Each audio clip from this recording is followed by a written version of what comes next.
স্থানীয় সরকার বিভাগ।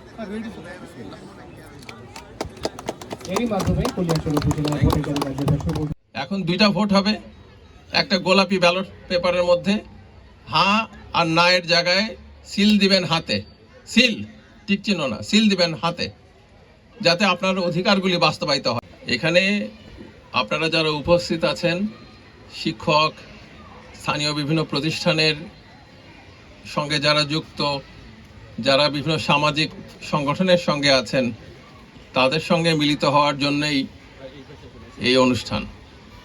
এবং বিশেষ করে এই যে ভোটের গাড়ি, এটা সারা দেশে যাচ্ছে। ভোটের গাড়ির মাধ্যমে ভোটটা, গণভোটটা কিভাবে করতে হবে, গণভোটের কারণটা কি, সেটা আমাদের দেশে দীর্ঘদিন একটা ব্যবস্থা, ফ্যাসিবাদী ব্যবস্থা জোর করে চেপেছিল। ভোট টোট হয় নাই, জোর জবরদস্তির শাসন ছিল। সেটার প্রতিবিধান করার জন্য, সেটার অবসান ঘটাবার জন্য সেই আবাবিল পাখির মতন বাংলাদেশের ছাত্র জনতা রাস্তায় নেমে আসছিল। কবে? জুলাই আগস্টে 2024-এ। এটা আসলে আল্লাহর রহমত।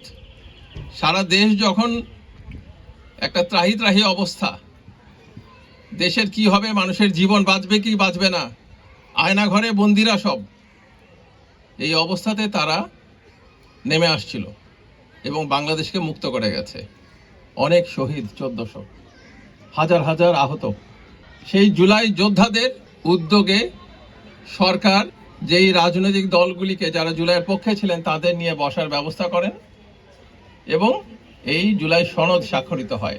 সনদে বিভিন্ন বিষয়গুলি আছে যেগুলা দেশের মানুষের আকাঙ্ক্ষা বাস্তবায়নের জন্য, ভবিষ্যৎ বাংলাদেশ কিরকম হবে সেটার জন্য।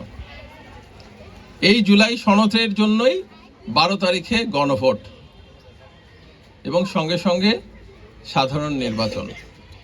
নির্বাচনে তো মানুষ ইচ্ছা মতো ভোট দিতে পারে না। এই রাতের ভোট হয়ে গেছে দিনের ভোটের জায়গায়। একজনের জায়গায় আরেকজন ভোট দিয়ে গেছে, বলছে আপনার ভোট হয়ে গেছে, চলে যান চাচা। ওই দিন কিন্তু আর নাই। এখন দুইটা ভোট হবে, একটা গোলাপি ব্যালট পেপারের মধ্যে হ্যাঁ আর না এর জায়গায় সিল দিবেন হাতে, সিল টিক চিহ্ন না, সিল দিবেন হাতে, যাতে আপনার অধিকারগুলি বাস্তবায়িত হয়। আর যারা হ্যাঁ এর সাথে থাকবেন না, তারা তো কোনো অধিকার পাবেও না। আর বাকিটা হচ্ছে আপনাদের পছন্দের প্রতিনিধি নির্বাচন। এই 2026-এ এই নির্বাচনের মধ্যে দিয়ে স্থানীয় বিভিন্ন নির্বাচনগুলির শুরু হবে। এই ইউনিয়ন পরিষদ, উপজেলা, পৌরসভা, সিটি কর্পোরেশন, সমস্ত ইলেকশনগুলি কিন্তু চালু হয়ে যাবে। তাই এই নির্বাচন দিয়ে শুরু।